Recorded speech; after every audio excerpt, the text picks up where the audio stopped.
رمضان المبارک کے جیسے ہی آخری پروگرام شروع ہوتے ہیں، ختم قرآن کی محفل شروع ہوتی ہیں، تو ایک بحث چھڑتی ہے کہ تراویح پڑھانے والے حافظ صاحب کو یا سننے والے سامع کو خدمت اس کی اجرت دینی چاہیے، خدمت کرنی چاہیے یا نہیں کرنی چاہیے۔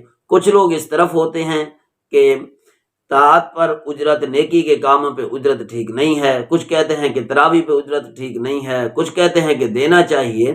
بہرحال ان سب کے درمیان جہاں تک میرا ذہن پہنچتا ہے، کوئی اختلاف بھی کر سکتا ہے، یہ شریعت کا مسئلہ تو جہاں تک رہے یا نہ رہے، یہ مسئلہ زیادہ تر احساس کا ہے۔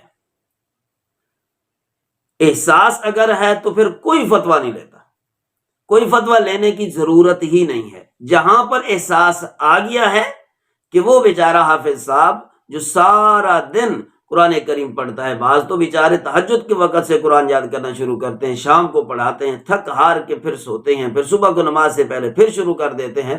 کتنے حافظ صاحبان کو تو میں نے خود دیکھا ہے، نماز سے پہلے لوگوں کے اٹھنے سے پہلے قرآن کریم کی تلاوت شروع کر دیتے ہیں، سارا دن قرآن پڑھیں۔ اب اس پہ انسان سوچے کہ اس کا دماغ بھی لگا ہوگا، اس نے وقت بھی دیا ہے، اب پورا مہینہ اس نے کھڑے ہو کے 20 رکعت کی تراویح بھی پڑھی ہے، کتنی حاضر دماغی چاہیے ہوتی ہے، جتنی ڈرائیور کو گاڑی چلاتے ہوئے حاضر دماغی کی ضرورت ہوتی ہے، اس سے کئی گنا حاضر دماغی کی حافظ صاحب کو ضرورت ہوتی ہے۔ اتنے حاضر دماغی کے ساتھ وہ آدمی نماز پڑھتا ہے، نماز کی رکعتیں بھی اس کے ذہن میں رہنی ہوتی ہیں، منزل بھی کہاں چھوڑی تھی، آگے کہاں پڑھنی ہے، کہیں پر بھول بھی جاتا ہے، سجدہ تلاوت کہاں آتا ہے، بعض دفعہ سجدہ سہو ہو جاتا ہے۔ یہ ساری چیزیں ایک وقت ایٹ اے ٹائم اس کے ذہن میں ہوتی ہیں، کتنی مشقت کے ساتھ وہ حافظ صاحب پڑھ رہے ہوتے ہیں۔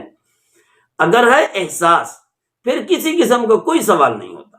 جہاں پر احساس ہے کوئی سوال نہیں ہے، شادیوں پہ پیسے لٹانے ہوں کوئی سوال نہیں ہے، اور اسی طرح ناچ گانے پہ پیسے لٹانے ہوں کبھی کوئی سوال نہیں آئے گا۔ سوال کھڑا ہوگا تو یہاں پر کھڑا ہوگا، اس لیے کہ احساس نہیں ہے۔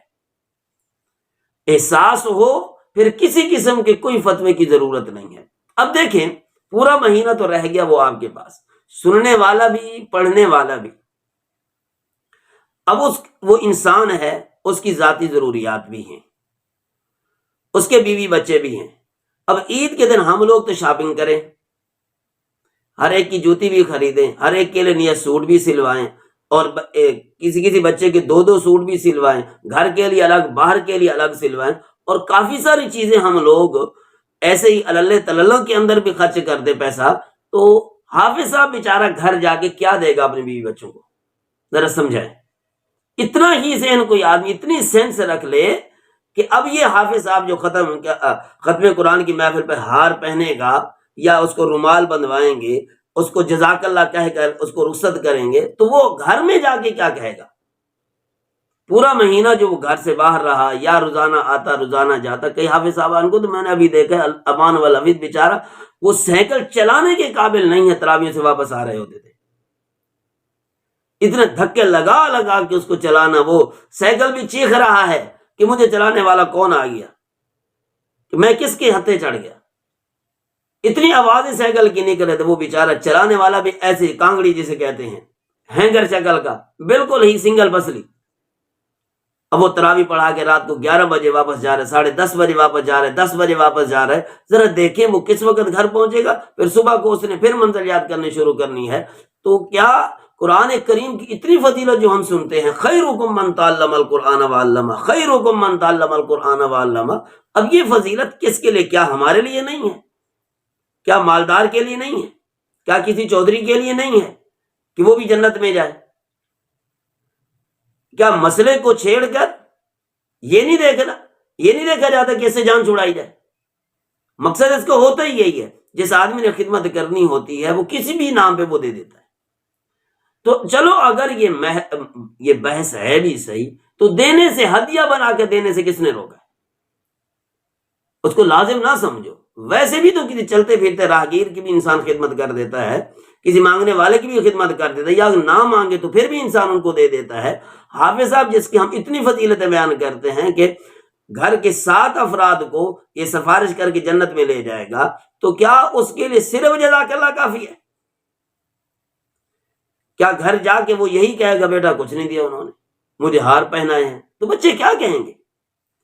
اللہ جانتا ہے کہ جب ہمیں تنخواہیں دیر سے ملتی ہیں تو بچوں کا منہ ایسا ہو جاتا ہے کہ جیسے کسی گھر کے اندر کوئی میت نہیں پڑی ہوتی. جس بچے کو دیکھے اس کا منہ دوسری طرف، جس بچے کو دیکھے اس کا منہ دوسری طرف. آج کا ہی واقعہ ہے. مجھے دفتر کے مدرسے کے دفتر کے جو نگران ہیں انہوں نے فون کیا ہے، وہ ساری آ کے تنخواہ لے لیں. وہ میرے بیٹے ساتھ کھڑے تھے، اتنے اچھلے کودے کہ اب ہمیں یہ عید کا خرچہ مل جائے گا، عید کے کپڑے مل جائیں گے.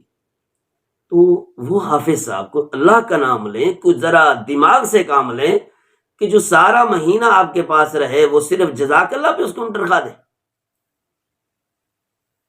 تو اسی وجہ سے مالدار طبقہ دین سے بھی دور ہو رہا ہے، قرآن سے بھی دور ہو رہا ہے کہ یہ لوگ تو روٹیاں مانگتے ہیں، ان لوگوں کو تو روٹی کھانے کے لیے ملتی نہیں ہے.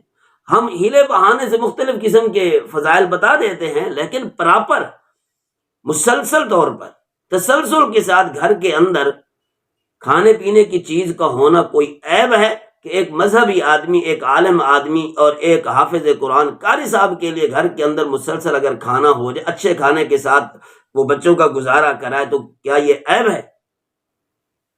اگر یہی جزاک اللہ پہ گزارا ہوتا ہے تو خود کیوں نہیں کر لیتے؟ عقل سے بھی کوئی کام لیا جاتا ہے. تمہارے بیٹے تو بیٹھے فیکٹریوں کے اندر کہ ہم اگرچہ قرآن پڑھے ہوئے بھی ہیں لیکن پھر بھی کہتے ہیں ہمارا ٹائم ویسٹ ہوتا ہے، یہ ادھر فیکٹری کون چلائے گا، دکان کون چلائے گا، لہٰذا ہم یہ کام نہیں کر سکتے. تو اللہ کے لیے تھوڑا سا سمجھیں. ٹھیک ہے مسئلہ ہے، لیکن آپ کو ہدیہ بنا کر دینے سے تو کسی نے نہیں روکا. ٹھیک ہے پابندی نہ کریں، جو دینا چاہے ترغیب دے دیں، جو دینا چاہے وہ دے دیں. تو ایک مسئلہ کھڑا کر کے یہ چیز ایک نقصان دہ ہے جس سے کافی سارے لوگ پیچھے ہو گئے، بلکہ اب تو صرف غریب لوگوں کا ایک طبقہ بچا ہے، غریب لوگوں کا جو قرآن کریم پڑھ بھی رہا ہے، آگے پڑھا بھی رہا ہے، یوں سمجھے ایک رکشے کو کھینچ رہے ہیں. تو کچھ عرصے کے بعد